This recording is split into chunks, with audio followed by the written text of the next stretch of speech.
प्रेरणादायक कहानी। दूसरों की निंदा करिए और अपना कड़ा भरिए, ज्ञानवर्धक लेख अवश्य पढ़िए। एक बार राजा पृथु एक दिन सुबह सुबह घोड़ों के तबेले में जा पहुंचे। तभी वही एक साधु भिक्षा मांगने आ पहुंचा। सुबह सुबह साधु को भिक्षा मांगते देख पृथु क्रोध से भर उठे। उन्होंने साधु की निंदा करते हुए बिना विचारे तबेले से घोड़े की लीद उठाई और उसके पात्र में डाल दी।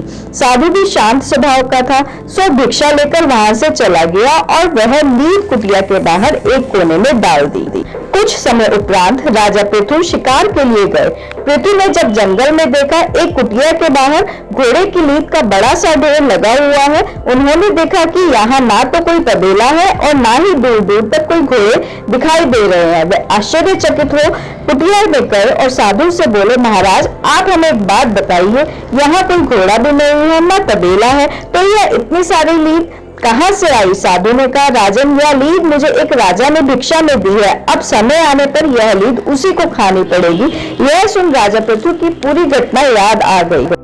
वे साधु के पैरों में गिर क्षमा मांगने लगे। उन्होंने साधु से प्रश्न किया, हमने तो थोड़ी सी लीद दी थी पर यह तो बहुत अधिक हो गई। साधु ने कहा, हम किसी को जो भी देते हैं वह दिन प्रतिदिन ज्यादा होकर हमें मिलती है और समय आने पर उसी के पास लौट जाती है। यह सुनकर पृथु की आंखों में अश्रु आ गए। वे साधु से विनती कर बोले, मुझे क्षमा कीजिए, मैं आइंदा ऐसी गलती कभी नहीं करूंगा। कृपया कोई ऐसा उपाय बताइए जिससे मैं अपने दुष्ट कर्मों का प्रायश्चित कर सकूं। राजा की ऐसी दुखमयी हालत देखकर साधु बोले, राजन एक उपाय है, आपको ऐसा कार्य करना है जो देखने में गलत हो पर वास्तव में गलत ना हो। जब आपको गलत करते हुए लोग देखेंगे आपकी निंदा करेंगे। जितने ज्यादा लोग आपकी निंदा करेंगे आपका पाप उतना ही हल्का होता जाएगा। आपका अपराध निंदा करने वालों के हिस्से में आ जाएगा। यह सुन राजा ने सोच विचार किया। अगले दिन सुबह से शराब की बोतल लेकर चौराहे पर बैठ गए। सुबह सुबह राजा को इस हाल में देखकर सब लोग आपस में राजा की निंदा करने लगे। कैसा राजा है, कितना निंदनीय कृत्य कर रहा है, क्या ये शोभनीय है? आदि आदि निंदा की परवाह किए बिना राजा पूरा दिन शराबियों की तरह अभिनय करते रहे। इस पूरे कृत्य के पश्चात जब राजा पृथु पुनः साधु के पास पहुंचे तो वहां लीद का ढेर स्थान एक मुट्ठी लीद देख आश्चर्य से बोले, महाराज यह कैसे हुआ? इतना बड़ा ढेर कहाँ गायब हो?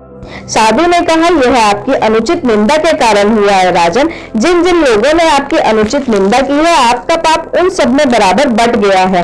जब हम किसी की बेवजह निंदा करते हैं तो हमें उसके पाप का बोझ भी उठाना पड़ता है तथा हमें अपने किए गए कर्मों का फल तो भुगतना ही पड़ता है। अब चाहे हंस के भुगते हैं रोकर, हम जैसा देंगे वैसा ही लौट कर हमारे पास वापिस आता है। जय श्री राम।